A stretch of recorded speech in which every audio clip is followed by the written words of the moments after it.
A single second can feel like an infinity when it carries the weight of a life-changing choice and a deep, raw emotion. We capture those eternal moments and turn them into cinematic art for your pleasure. Subscribe today and explore the infinite nature of the human story. The morning I almost lost everything began the same way the past 16 months had, with coffee I barely tasted and a drive I barely remembered taking. Every Sunday I went to the Veterans Memorial on the east side of Glendale Park. My son Michael's name is on the third panel, row 7. He was 26 when his convoy hit a roadside bomb outside Kandahar. That was 9 years ago. And I still haven't figured out how to spend a Sunday any other way. I bring 2 cups of coffee from the gas station on Route 9, one for me, one I leave on the base of the wall. It probably looks strange to people walking by. I don't care. I'd been standing there for about 40 minutes when my phone buzzed. I ignored it. I always ignore it at the wall. Whatever it was could wait. I talked to my son for a while, the way I always do. Told him his boy was doing well. Told him I missed his mother. Told him the Cardinals were having another terrible season. Same things I always say. Then I drove home. Beverly Marsh was standing at the edge of her driveway when I turned onto Elmwood Court. She was in her housecoat, which was unusual because Beverly was not a housecoat in the driveway kind of woman. She was 70 years old, sharp as a tack, drove a clean white Buick, and kept the best garden on the street. We'd been neighbors for 12 years. When my wife Carol got sick, Beverly brought food twice a week without being asked, and never once made us feel like charity cases. Good people are rarer than they should be. She stepped toward my car before I'd even turned off the engine. I rolled down the window. "Beverly? Everything all right?" She looked over her shoulder toward my house, then back at me. "Frank, don't go in yet. Please. Come inside first." Something in her voice made me get out of the car without asking why. Her kitchen smelled like cinnamon and dryer sheets. She closed the door behind us and didn't say anything for a moment. Just stood there with her hands pressed flat on the counter like she was steadying herself. "Renee's been at your house since 9 this morning," she said. "She had a man with her. Older, in a blazer. They came in through the side door. I felt something shift in my chest. She has a key. She used to help when Carol was sick. I never asked for it back." Beverly nodded slowly. "I know. I wasn't trying to spy, Frank. I was deadheading my roses by the fence and I could see straight into your kitchen. So when I saw them spreading papers out all over your table, I thought it was strange. So I kept watching." She paused, and then I started recording. She held out her phone. Her hand wasn't entirely steady. The video was shot through the fence slats, maybe 30 feet away, but the sound was clearer than I would have expected.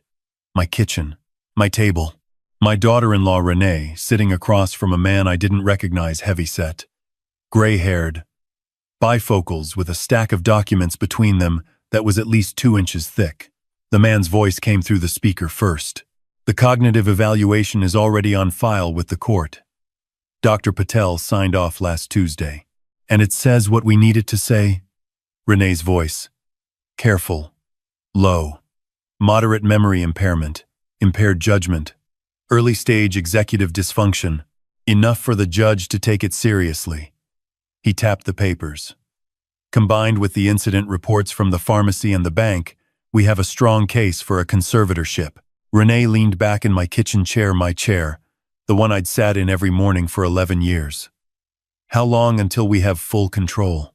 "If we file this week, the preliminary hearing is in about 3 weeks. Once you're named conservator, you have authority over all financial decisions. The house, the retirement accounts, the life insurance payout from Carol, all of it. The court will require quarterly reports, but those are easy to manage." "What about Connor?" The man shrugged. "Your son's share of any inheritance is held in trust until he's 25. You'd manage the trust. He's 22. Renee was quiet for a moment. "By the time he's old enough to question anything, it'll already be done. That's the idea." Beverly stopped the video. She was watching my face. I don't know how long I stood there. It felt like a long time. 32 years I'd spent running into burning buildings, and I had never once felt what I felt standing in Beverly's kitchen looking at that phone screen. Not fear exactly. Something colder than fear. The specific sensation of realizing the ground beneath you has been hollow for a long time and you're only just now hearing the echo. I looked up at Beverly. "The incident at the pharmacy," I said.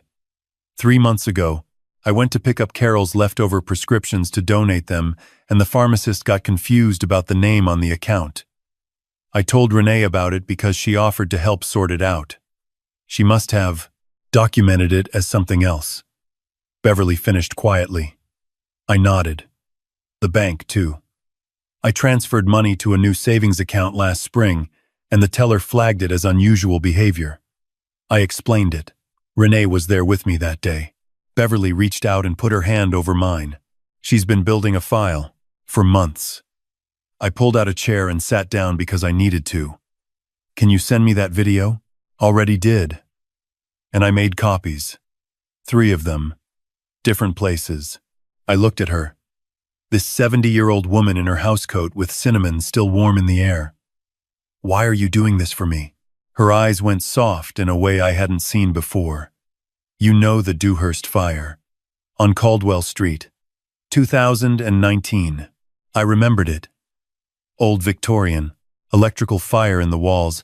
Spread faster than it should have because of the insulation. 3 units. I'd been off duty, but I lived 4 blocks away, and I heard the trucks. My nephew was on the 3rd floor," she said. "You went in twice. Nobody asked you to. You just went." I didn't remember thinking about it at the time. "You see smoke, and you move. That's all it ever was. I've owed you something for 5 years," Beverly said. "I'm glad I was in the yard this morning." I didn't trust my voice, so I just nodded. She straightened up and looked at me with the same practical expression she used when she was deciding which roses needed to come out. "Now, what are you going to do?" I didn't go home that night. Renee had a key, and I didn't want to change that yet. Didn't want to tip her off. I drove to a Holiday Inn out by the interstate, paid cash, and spent the night at the small desk by the window with my laptop open and Beverly's video on loop. I pulled up every financial account I had. At first it looked normal. Then I looked closer. Renee had been added as an authorized user on my main checking account 6 weeks ago.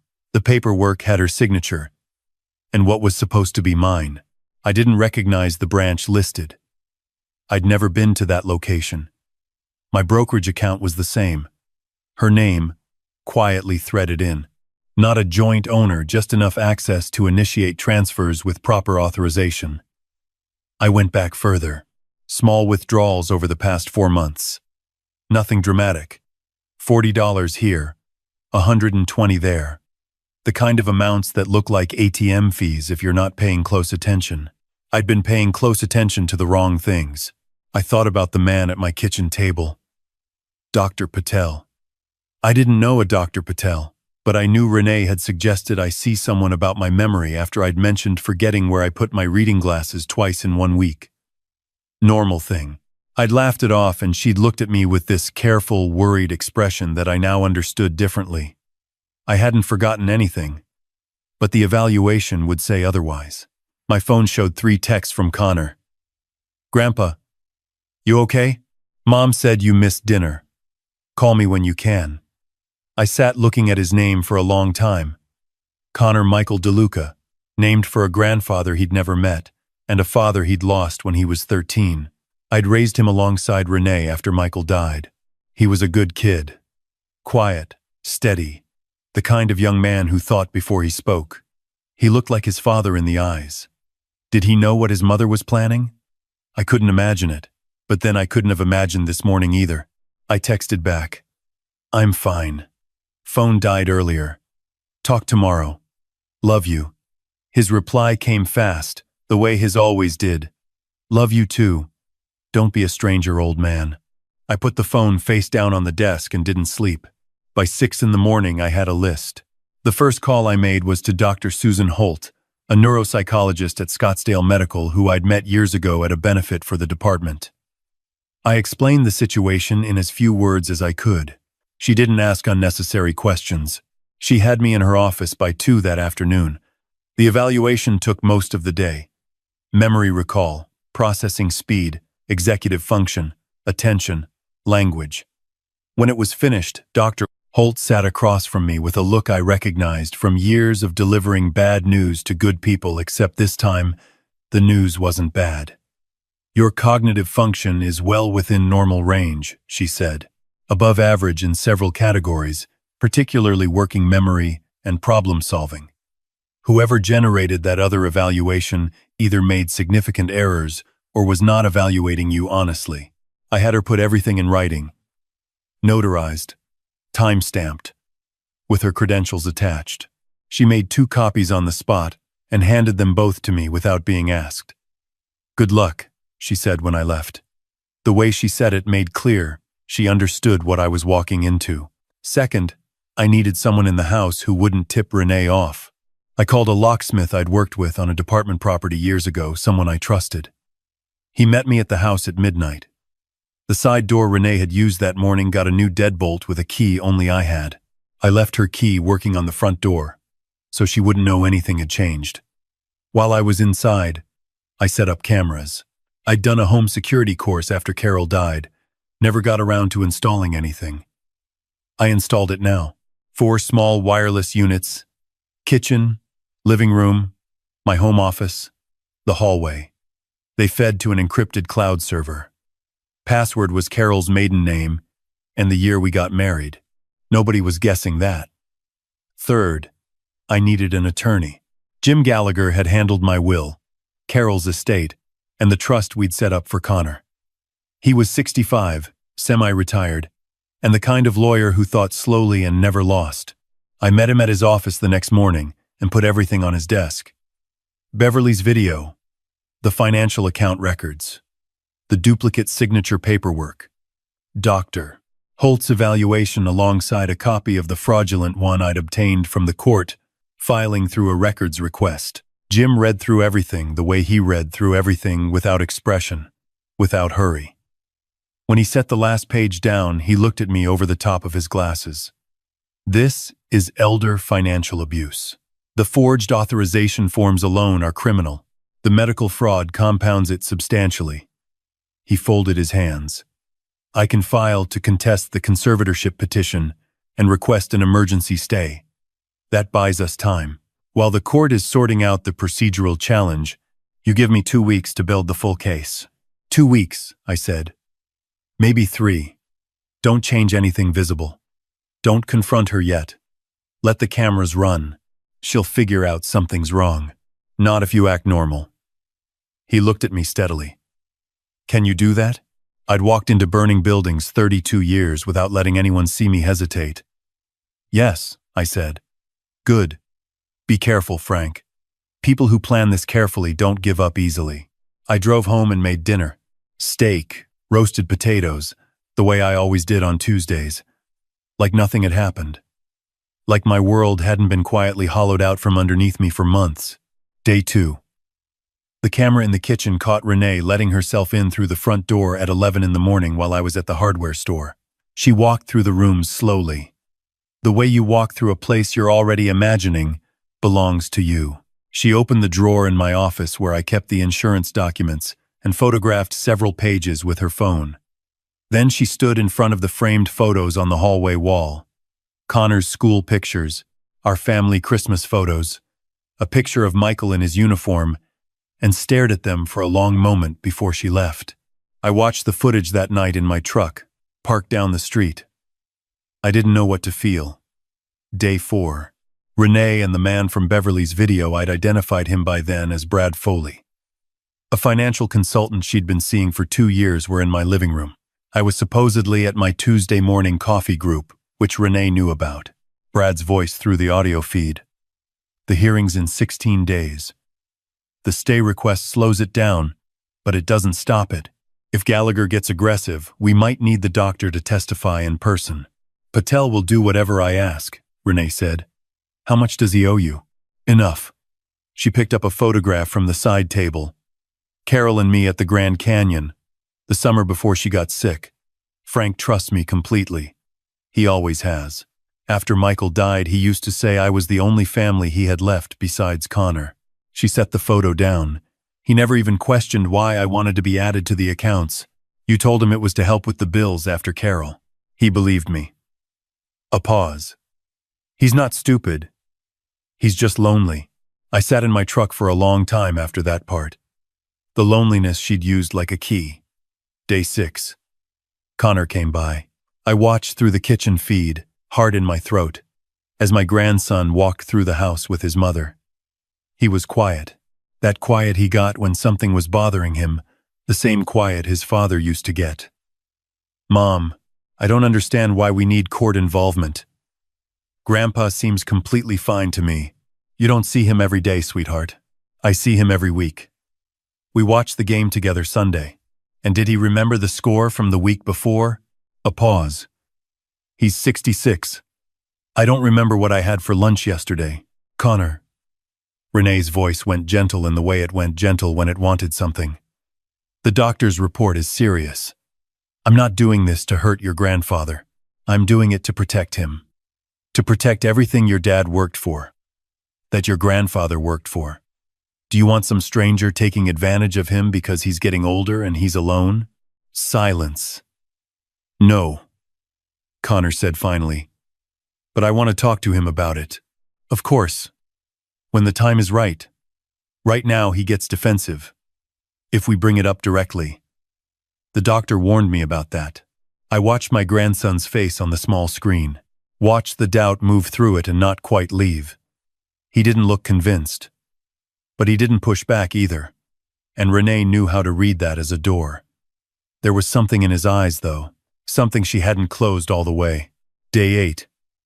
The recording I'd been waiting for. Renee and Brad in my kitchen. Late. They must have thought the house was empty because they didn't bother to keep their voices down. How much are we actually talking about? Brad asked. The house is worth $480. The retirement accounts combined are about $900,000. The life insurance payout from Carol was $250, sitting in a separate account. The trust for Connor is another $300, but I control that until he's 25. She paused. Just under $2 million total. And your cut. It's not a cut, Brad. It's my son's inheritance. My son's estate, passed to his widow, which is me, which is completely legal once I have conservatorship. And Connor's portion. Connor gets what Connor gets when Connor turns 25. 3 years from now. A lot can change in 3 years. Brad laughed at something low and private. You're something. You know that. I've been planning this since Carol's funeral, Renee said. I'm not something. I'm patient. I backed up that footage and sent copies to Jim, to Beverly, and to a secure email account with a password no one alive knew but me. Then I sat in the dark for a while thinking about the word patient. About 16 months of casseroles and check-ins and offers to help me organize Carol's things. About all the ways someone can be kind to you with something else entirely behind their eyes. I called Connor the next morning and asked if he wanted to meet for breakfast. He showed up at the diner on 5th Street, looking like he hadn't slept well. We ordered eggs and didn't say much for a few minutes. Then he said, "Something's going on, isn't it?" He was his father's son. Michael had always been able to read a room in the first 30 seconds. I hadn't inherited that from anybody. Clearly Connor had. I slid my phone across the table. "I need you to watch something," I said. "All of it. Don't say anything until it's done." He watched the kitchen recording from day 8. Then the one from day 4. Then Beverly's original video from the morning at her kitchen fence. His face went through several things I recognized from his childhood. The crumple before he cried when he was 7, the stillness before he got angry when he was 15, and then settled into something older and harder that I hadn't seen in him before. He put the phone down and didn't look at me for a moment. "She told me you were getting confused," he said finally. "That you'd been forgetting things. That you needed help managing everything. I know. She told me to give you space. That visiting too much would stress you out. I know that too." His jaw tightened. "She was keeping me away from you." "Yes." He pressed his fingers against the table like he was trying to keep himself still. Grandpa, I didn't. I swear I didn't know what she was actually doing.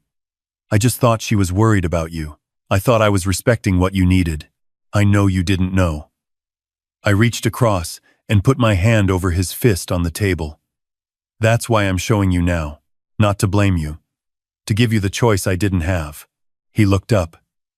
His eyes were red at the corners. What do you need? I need you to act normal around her for 3 more days. Don't change anything. Don't let her know. You've seen this. He was quiet. And then Thursday evening, you come to the house. I'm going to invite her over to discuss family matters. She'll come. She always comes when she thinks she's managing something. Connor nodded slowly. His father's stillness. His father's jaw. I'll be there. There's one more thing. I looked at him.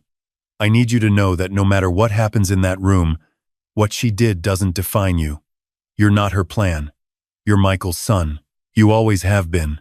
He couldn't talk for a moment. Just nodded. We sat and finished our eggs. Outside the diner window, Glendale was going about its Tuesday morning. Nobody in there knew what was coming on Thursday. I thought about what Beverly had said. Some debts you don't forget. I thought about the wall in the park with Michael's name on it. About the cups of coffee I left that probably got cold within the hour.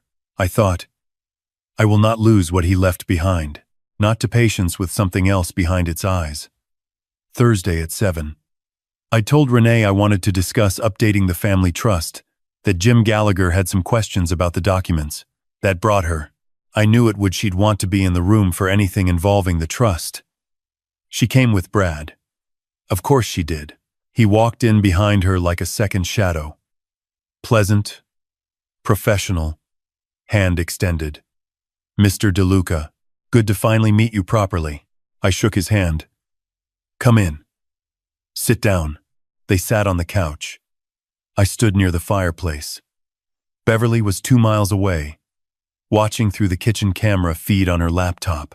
Jim Gallagher was parked on the street with Detective Paula Rodriguez from the Glendale Financial Crimes Unit. And Connor was in the back bedroom. Door closed. Listening. Renee looked around the room.